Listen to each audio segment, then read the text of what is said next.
Hey everyone, I'm Phoebe, and today I'm going to be talking about Infinity Train. So, if you haven't heard of it, Infinity Train is a new show on Cartoon Network, kind of new show on Cartoon Network that recently got cancelled when it shouldn't have been because there were supposed to be 8 seasons and they cancelled it at season 4 because apparently it's not child friendly enough or whatever, even though that is complete rubbish. So, the fans are trying to get the show back, and I think it's working, but only time will tell. But anyway, today I'm going to be talking about what the characters of Infinity Train's Pokemon teams would be.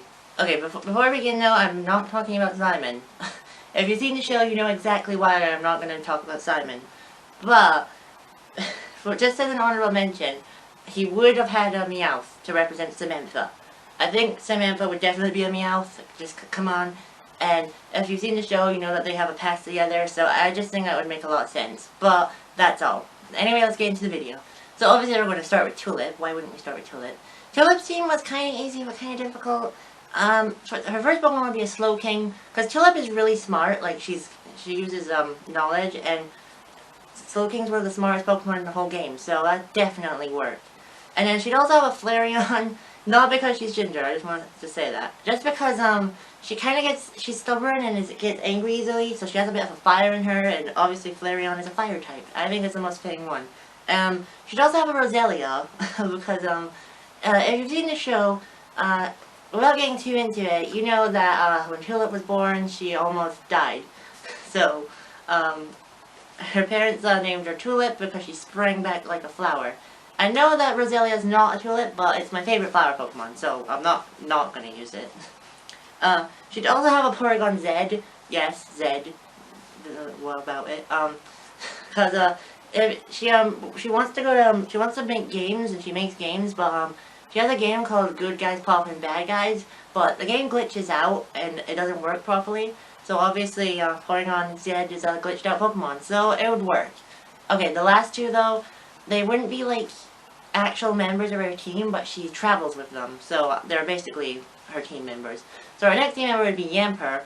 Obviously, if you've seen the show, you've seen Atticus, who is the king of the Corgis. And obviously Yamper is a Corgi, so that just makes complete sense. And then her last Pokemon would be Voltorb, to represent 1-1. 1-1 is the conductor of the Infinity Train, and he's trying to get back to the engine, who he calls his mother, which is kind of cute. So yeah, that would be her team. Even though it's only technically 4, it also is kind of sick. Okay, next we're going to talk about Lake, who is Tulip's reflection. Her team is like a reflection of Tulip's team, so it's the same. Well, they're shiny. She doesn't have Yamper and Voltorb, though. So she has the shiny versions of her first 4 Pokemon. But then she also catches a Ditto to represent, Alan Dracula. And yes, I know Alan Dracula's a deer, but he can shapeshift. So I think Ditto makes more sense than Sawsbuck or Stantler. So that's what I'm going with. Next, we're going to talk about Jessie. Okay, Jessie is Lake's traveling companion, basically. That's literally what he is. He's on the train because he doesn't want people to think of him as like a coward or anything. He just wants people to like him. So I gave him Mimikyu and Cubone because obviously Cubone lost its mother and just wants someone to love. And then Mimikyu just wants to be loved by everyone. So it's basically similar. And his last Pokemon would be a Frogadier because this is going to sound weird. There's an episode where to get out of the next train car, they have to kick a toad. And obviously Frogadier's a frog, but I think it works. But also, Frogadier is a ninja frog, and ninjas are sneaky, and they're on the run from the mirror police because it's illegal for people's reflections to, leave the mirror world. I know it sounds weird, but it makes sense in the show. So, that would be his team. And he wouldn't evolve into Greninja because there wouldn't be time. Alright, next I'm going to talk about Grace. She doesn't have a team because Grace and Simon are the leaders of the Apex, and they're like a cult who believe the wrong things about the train. Like they think that the higher your number is, the better you're doing on the train. It's really the opposite.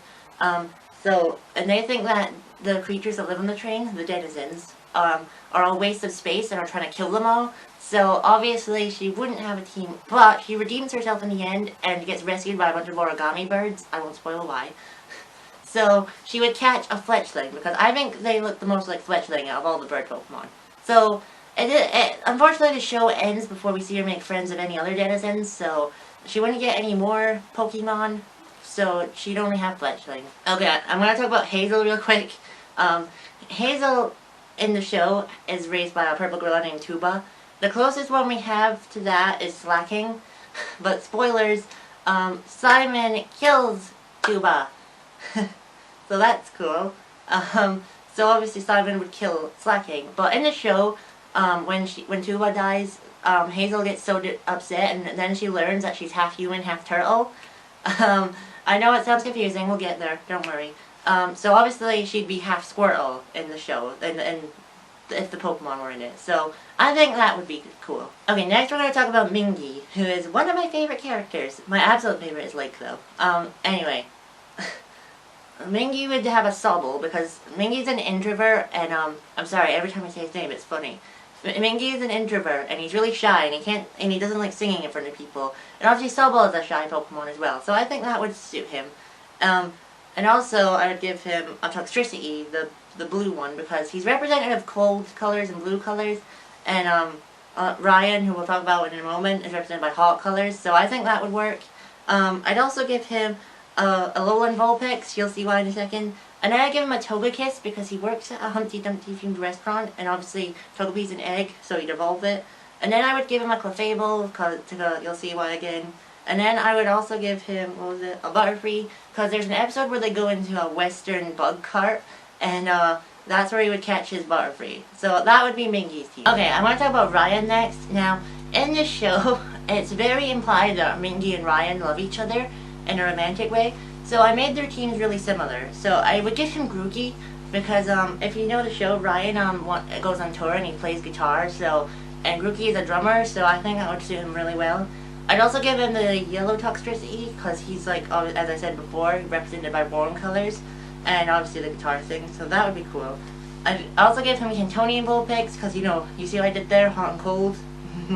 I'd also give him a Chingling to represent Kez, who is their denizen. She's not my favorite character though. She's funny, but she's annoying. I'd also give him a Wigglytuff, because Wigglytuff's a singer, obviously, and it goes with Minky's Clefable. And lastly, I give him a Beedrill, which he also caught from the Western book cart. So that would be Ryan's team. I think that's a pretty good team. And finally, I'm going to talk about Emilia. Emilia is arguably the best character and the most important character in the whole series, because I'll explain why. So Emilia is on the train, because spoilers, her husband died, and she tried to commit a certain act that I don't want to say on my channel. So the train obviously picked her up, because the train always picks you up at your lowest point. And instead of learning her to solve her problems, she decided to take over the train from One, who is the real conductor, and try and recreate her old life in the train carts. But there is a problem with that.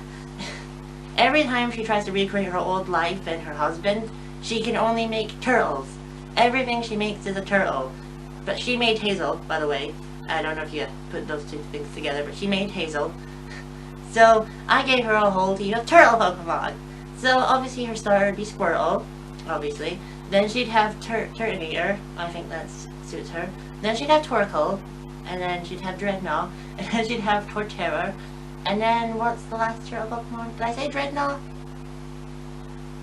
No, I might have. I don't even know. Okay, I'm just gonna put them all on screen, all the turtle Pokemon she'd have.